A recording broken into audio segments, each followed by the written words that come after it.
2.6 combination of functions, composite functions. So we have f of g of 2. This actually references something we had over here. So in this case, f of x is equal to 4x, and g of x is equal to x plus 7. Make sure that it's obviously a g and that's an f. Okay, that looks good enough. Okay, so this is basically saying we take our f function, okay, and then we plug in our g, but instead of just g, we're plugging in g of 2, like that. Okay, so we plug our 2 into our g, and then what are the results of that? We plug it in there. So we can do it all at once like this. So we'd say f is 4, but instead of x is g, which is x plus 7, but instead of an x, we put in a 2. And we say 2 plus 7. So it looks something like that if you do it all at once. I realize that might be a little confusing. I'll break it up. I'll break it up next, right? Just to make sure. But this is 2 plus 7 is 9. 4 times 9 is 36. Okay, that's if you just mush it all together. That can be a little confusing though. So let me break it apart. There we go. Okay, so let's break this apart instead. So let's say we do f of, we do want the same thing, but let's start backwards. Let's do this one step at a time. Let's break this down. So we need to find g of 2.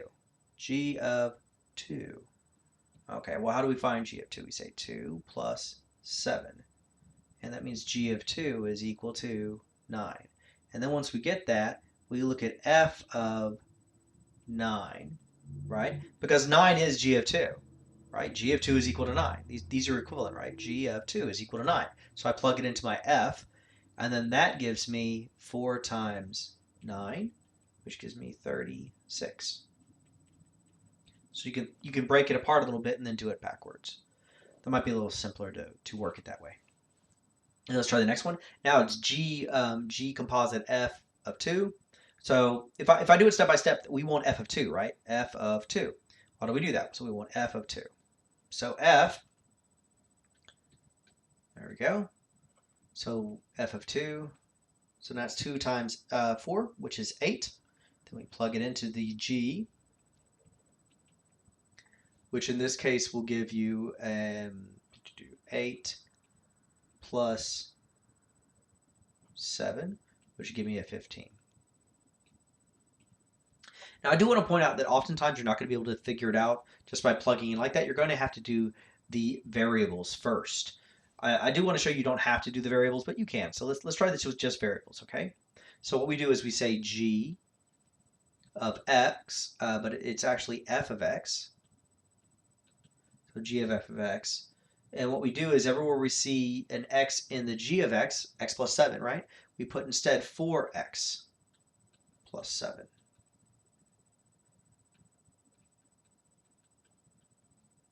So now we have 4x plus 7. And now whenever we want g of f of x is actually now f of 2. Okay, now we can just plug 2 in here. 2 times, oops, sorry. Wrote that backwards. It would work, but still. So 4 times 2 plus 7. 4 times 2 is 8. 8 plus 7. And that gives me a 15, so you get it that way too. So sometimes it's better to do the general solution first, all in terms of variables like this, and then plug it in. But you don't have to. You can just plug the numbers in. It does work. It's fine. But this is a little more advanced. This is a good tactic in the long run, is to find the general formula first. Okay, let's try a couple more. So f of x is equal to x plus 3, and g of x is equal to 4x plus 2. Find the following functions. Okay, so again, we're going backwards like this, from right to left. Okay, so we just want the general ones. So we can do it all at once, or we can break it down. So if we do, well, let's do it all at once. Okay, so let's say we want f of g of x. Okay, and we know that g of x is actually what? What is g of x? G of x is actually 4x plus 2. Okay. So what we do is we see x, which is actually 4x plus 2 plus 3. And that gives me 4x plus 5. And that's it. We did it. Okay, how about over here? Over here we're going to have g of f of x. Okay, so what we used to have is we have g, which in this case is the 4x plus 2, right? But now we're going to plug f of x, which is x plus 3 in there. Supposed to be a g, not an s. Okay, so we're plugging into the g. So we say 4 times x plus 3 and plus 2. So we distribute it. 4 times x is 4x. 4 times 3 is 12. And 12 plus 2 is 14. So 4x plus 14. Hopefully that makes sense. I'm trying not to over-explain it, but I might be under-explaining it. So if so, that's my mistake.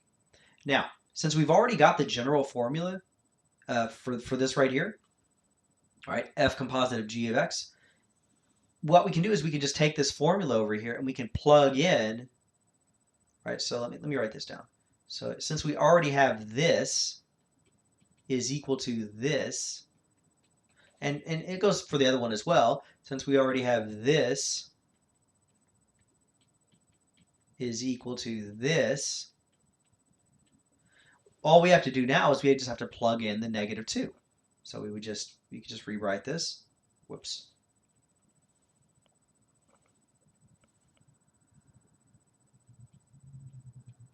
Plug in the -2, right? So 4 times -2 plus 5. 4 times -2 is -8 plus 5. -8 plus 5, -3. Over here in this case right here, we would plug in a -2. So it's 4 times -2 plus 14. 4 times -2 is -8. -8 plus 14 is +6. And that's how you get that. So you could do it the way I showed you earlier, where you just plug all numbers in as soon as possible. That's fine. You could do it this way, where you can actually solve the general equation, more general function, composite function, and then plug in the specific constant, and they both work. They're both fine. I will say that quite a few problems are going to ask you just to solve for the general form first, and at that point, it's probably easier just to plug in your constant, to substitute in the constant and solve for it at that point, evaluate it at that point. Okay, so let's try 4 more. Okay, so in this case, essentially we're going to have f of g of x. Okay, what is g of x? Well, g of x is 2x squared minus 4. So f is just 2 times 2x squared minus 4. So now we distribute it, which gives me 2 times 2x squared, which is 4x squared. And then 2 times -4 is -8. Got it. All right. How about over here? Now this is going to give me g of f of x. Or, yeah, basically. And what is f of x? Well, f of x is equal to 2x. So right here, wherever I see the x and the g, 2x squared minus 4, I am going to plug in 2x instead. Okay, so 2x squared is going to give me 4x squared. 2 times 2 is 4, and x times x is x squared. And then we say 2 times 4 is 8. 8x squared minus 4. Got it. Okay, let's try this one. Now, since we already figured out the general formula for these, let's just plug it in. So we just get to use it, right? So I'll just write it right above here so you don't have to look so far. But we already know this. We just figured it out. So we know that's equal to 4x squared minus 8, right? So we are just going to plug it in. 4x, but instead of x2 squared minus 8. 2 times 2 is 4. 4 times 4 is 16. 16 minus 8 is 8. And it looks pretty good. How about over here? Same thing here. We figured out the general one. G composite of f. Whoops. G composite of f. 2. And that would have been 8x. Whoops. X. General, sorry. 8x squared minus 4. And now we plug in a 2. So 8 times 2 squared minus 4. we would say 2 times 2 is 4. We have to do the exponent first, PEMDAS, right? And then we would do multiplication. 8 times 4 is 32. 32 minus 4 would be 28. And we got it.